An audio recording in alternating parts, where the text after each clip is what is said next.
ভাই আসসালামু আলাইকুম ভাই। ভাই আসসালামু আলাইকুম, ভালো আছেন ভাই? আলু কত করে ভাই?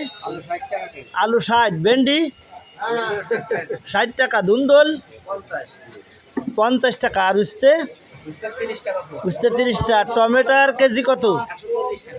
টমেটো 140, আর বেগুন 120 টাকা। পটল 60 টাকা কেজি। কাঁচকলা 70 টাকা। পেঁপে আর পেঁপে 30 টাকা। আর কচুরলতি কত করে? কচুরলতি 80 টাকা। কচুরমুখী 60 টাকা। আর লাল পিস কত? লাউ 70 টাকা। ওলের কেজি কত? ওল 80 টাকা। লাল শাক 15 টাকা। ভাই জাল তো বর্তমানে সস্তা, জালের পোয়া কত? 110 টাকা জালের পোয়া। তাহলে সবাই ভালো থাকেন, সুস্থ থাকেন, না সব কিছু ভালো থাকে না।